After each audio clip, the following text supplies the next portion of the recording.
Yo, it seems that today it's again some time for bottom action, bottom right, because I can't be in the top left. And this guy, Daily Dose of xQc, uploaded this video 13 hours ago, so I'm pretty late already. And I'm pretty sure this guy is actually just Mr. Editor. He's just yoinking some extra ad revenue for his own channel. That's pretty smart, to be honest. Let's go. When Apex Legends had first come out and over 50 million people had played the game in the first month of its release, there was one specific person that everyone had their eyes on. His extremely high level of skill was fascinating, his laid-back attitude while destroying lobbies was unheard of, and his ability to break record after record was straight up astonishing. And in the first 2 months of Apex Legends release, the name Dizzy was being spoken about all over the internet, from ESPN to Dexerto, all the way to the Twitter pages of the biggest names. Guys, I only watch it because I could cook it. Okay, I don't agree with a video like that. I think it's kind of dumb, but in the esports gaming world, everyone wanted to know who Dizzy was, and this would cause the biggest names in gaming, such as Ninja and Shroud, to want to play with him live on their streams. Chat, guys, I was on a phone call the other day with Ninja or something. I don't remember who, and I came to the conclusion that the best way to do a face reveal is to not do a face reveal, right? The best way to do it is to one day turn a stream on and have cam and just don't even address it, right? And try. I know it's hype. True. People think it's hype. I did that. The best way to do it On is my to second kill video, the hype literally. as much as possible, right? I know people like numbers. People like to see big viewer counts and whatever, right? And they wanna give people the hype. Unfortunately, in the long run, even the immediate run, the best way to do it is to just one day just, oh, I have the cam on. Oh yeah, my bad. Anyway, moving on. Keep the stream going. Just forget it and just not put any emphasis on it. It's the only way to do it. Or just do it immediately. Always. Immediately is best. Otherwise people expect. Before that, King Richard was signed Dizzy to Energy Esports, making him the first ever upcoming player to represent a professional esports organization on Apex Legends. Or if you're a hot god, of Apex Legends, Dizzy was at the pinnacle of the Apex Legends community, and everyone knew that. His average viewers on Twitch went from a measly 36 viewers in January 2019, before Apex Legends had come out, to over 16,000 viewers in March 2019. The peak of his career. At this point, it was safe to say that Dizzy was not going to be going anywhere anytime soon. He had finally become a popular streamer, and with that, failure most likely seemed like an impossibility in the eyes of Dizzy and his newly this commentator is bugging on a stack. found fan base. What a poor way to interpret stats. Over the top attitude or their ability to continually trash talk big streamers in hopes of starting drama. Dizzy was an actual likable person with very few signs of having an ego, the two things needed to create an audience that would stick with you even after all the hype fades away. However, just after 2 months of being in the spotlight, Dizzy would be forced to face the harsh reality that he knew he would have to face if he grew this big. You see, when a streamer reaches a certain point in their career, they would be forced to step out of their comfort zone, whether they like it or not. For some, it would be completely outside of the comfort of their own home, and for others, it might be the fear of being criticized for their looks. This is a point where streamers and professional players would make crucial decisions that could possibly create serious problems for them in the future. One of the most notable examples of this would be Dakota's. He would make the decision to hide his face from his viewers due to not wanting to be recognized. Also, I was in a relationship and like a lot of women were very flirty and said I looked, you know, like very flirty comments. Holy kind of caused some God. tension in my relationship, so you know, it wasn't a driving factor, but it helped, you know, she came off was a helpful thing for my relationship, which I've learned now I'm never doing something like that anymore.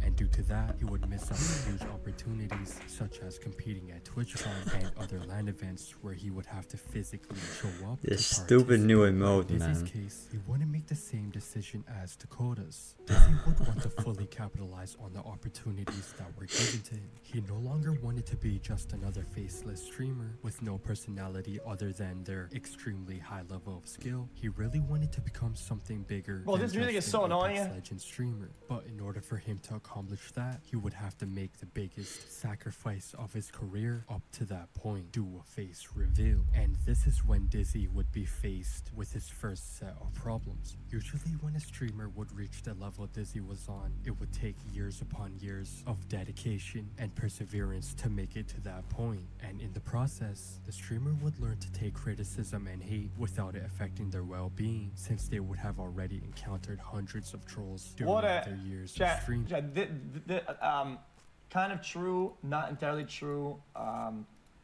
That's like a tier, because that's a tier of insults or criticism that isn't really criticism. It's just flat out insults, right? That nobody can. That you have dealt with none. I love that emote. If your face isn't out there, I always use it in the comments. A fair representation of what that is. But you see, in Dizzy's case, he skipped that entire process by basically blowing up overnight. He wasn't able to steadily grow as a creator, and over time learn how to not let hate get to him. He would instantly be thrown into the spotlight and become the center of attention pretty much overnight. An extremely stressful position to be in, especially for a young streamer that still lived in his parents' house. For Dizzy, blowing up would be a blessing and a curse. On one side, he was making a shit ton of money and was living the dream 99% of streamers will never get to live, while on the other side, he was vulnerable to all the trolls and haters he was bound to encounter while streaming. And if I was to say that the trolls and haters would show him mercy in the future, I would be straight up lying to you guys. Because if you were there to witness what happened to Dizzy during March of 2019, you would know that the trolls and haters were absolutely ruthless and cold-hearted to Dizzy during the specific month. The day is March 16, 2019, and during a seemingly innocent sponsored live stream for Spider-Man Into the Spider-Verse, Dizzy would decide to make the biggest decision of his streaming career up to that point. He would decide to do a face reveal, and leading up to the stream, the hype was huge. See, they hyped it up. 40,000 live viewers awaiting his face reveal, leaving everyone to speculate how he would look. And for some odd reason, most people assumed that Dizzy was a short black or Asian guy, but when Dizzy would finally reveal his face and would look the complete opposite. You could see his hand previously, no? I'm just playing. Be good. But yeah, the haters and trolls would go crazy. They would fill the comments on every post about Dizzy's face reveal with statements such as, "Put the mask back on. I need to unsee this. He looks like Sid from Ice Age. He looks like that guy from Ratatouille. He is just a gamer." He even changed his FOV to 110. Classic, dude. Sid from Ice Age, that's a the classic. Haters and trolls started spreading their toxicity everywhere, from Twitter to YouTube. The same jokes about Dizzy's face reveal were being made all over the internet. But if I was to say that a majority of the people would react badly to Dizzy's face reveal, that wouldn't be true, since if you were to dig past all the hate jokes that plagued every comment section about Dizzy's face reveal, you would notice that lots of comments were showing support towards Dizzy's decision to be more open to the public about how he looked. They really showed Dizzy that they cared for him, and from what it seemed, the large amount of support did.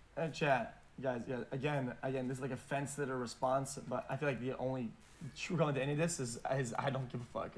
Literally, I couldn't give a fuck if the guy who shoots the gun in the video pixelated game is hot, tall, Asian, small, or is an alien. To be honest, it could be a fucking AI for all I don't give a fuck.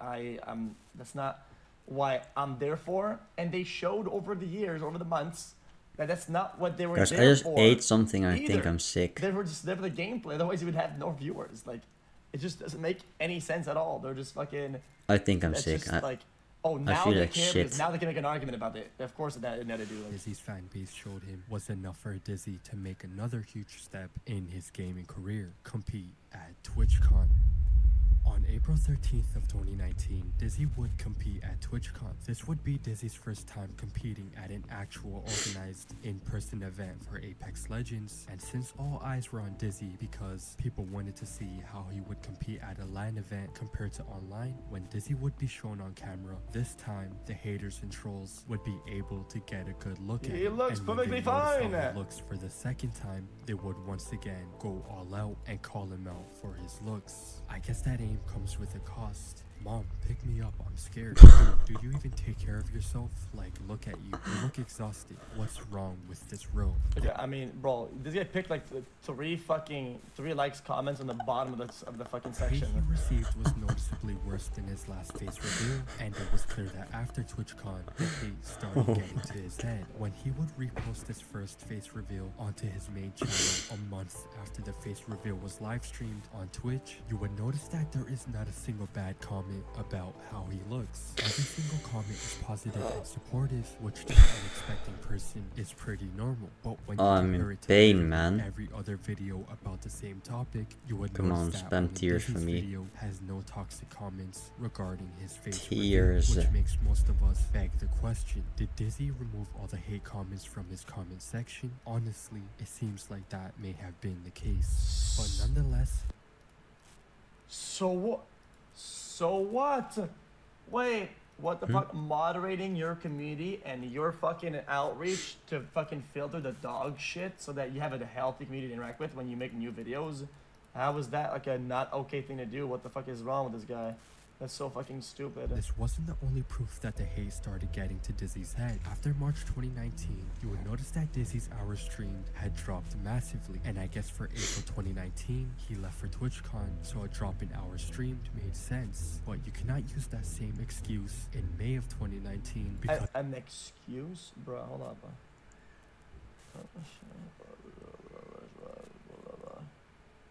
It seems like the same to me. in this month, he would only stream for less than 50 hours. And it was not like he was playing Apex outside of streaming. Dizzy was not playing video games for a majority of that month. He was burnt out from the constant pressure of not only having to be the best Apex Legends player, but also the stress he was suffering from due to the amount of hate he was receiving at that time because of his declining skill. You can't make these assumptions. These assumptions are fucking stupid shit.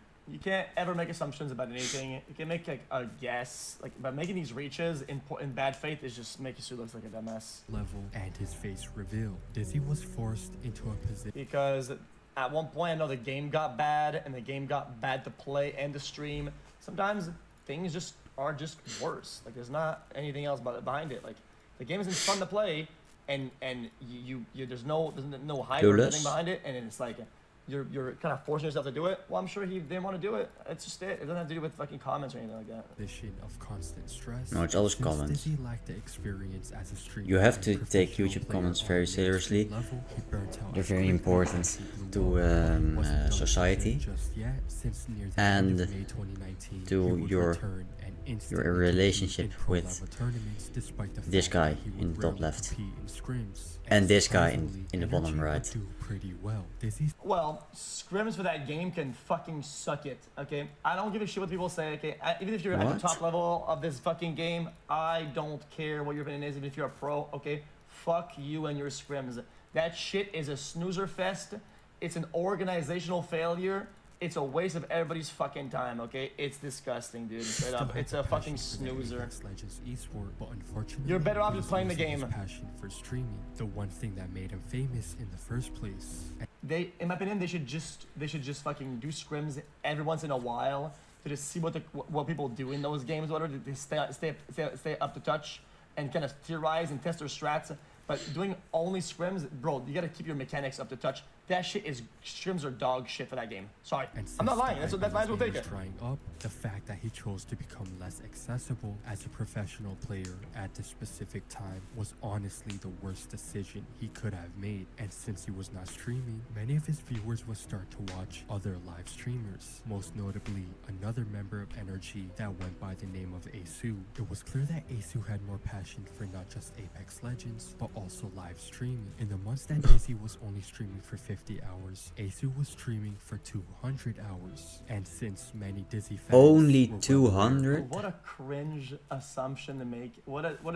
Dude, dude, this guy's video is tragic. This is fucking stupid. I hate this shit. This is just so fucking bad. Only Asu was 200? Dizzy's I stream streams, for it like was only natural that they would 1 move hour to every Asu's live week. streams when Dizzy was inactive, and when a large chunk of them realized that other live streamers were not only becoming better than Dizzy at Apex Legends, but were also more entertaining to watch, Dizzy's status in the Apex Legends community quickly started to crumble. Now, due to Dizzy not being accessible near the end of his time as an Apex Legends professional player, he didn't give an exact reason as to why he would want to stop playing Apex Legends. But in a livestream clip from a year later, Dizzy would speak about how his love for the Battle Royale genre was dead due to how repetitive it was. Can you tell me why you stopped playing Apex? Like, what changed your opinion about the game? I just stopped. Guys, somebody's lost and somebody else's gain, okay? And these records are cutthroat as fuck. Okay, let me explain how this game works, okay? Let me explain how this racket works. Let me explain how this fucking game is played, okay? It's the same way that TFU made it big, the same way that these victories, number 1 is massive, number 2 is pretty big, number 3 is okay, and it falls the fuck off, okay? So Dizzy being at the top of that directory, or like in that realm for a long time, and being in that like scoop. If xQc and other people are right behind him, it doesn't stream. No, I have to take a shit and get this food out of me because especially this when the game is popping and high on the directory. is killing me, man. It creates a big hole in discoverability, and he's gonna pick up from it. It's not so it's saying, oh, dude, other people are doing this. Nobody did anything different. It's just the course of how that works. It's just a course of life, yo. Like, No. Ninja just stopped streaming and streamed less and was always next to TFU. Of course, it went like this, and it went, ooh, bam. That's just how it is. Enjoying it. Just It's the the BR natural. Genre. It's just the BR genre in general. It's very exhausting.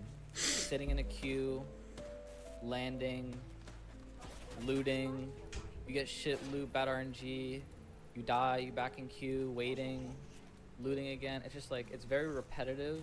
I feel like it's easy to burn out on, especially when if you're streaming it like 8+ hours a day. Or That's like even every 6+. game ever. But when we look Unless at you're a the Twitter variety post he streamer. made on December 10th of 2019, he would state that he was becoming inconsistent due to him going through personal challenges. And while he didn't state what he meant I by think personal BR is challenges, like we could only imagine that the things we spoke about in this video not played a even huge close to role the in worst Dizzy's at that. decision to Rocket quit League. Apex Legends. It's the And later exact on, when same every Valorant game. came out, it was clear that he instantly got You're making the assumption that he quit that video game, not streaming or playing other games. He quit that game because of mean comments about his looks. That has no correlation.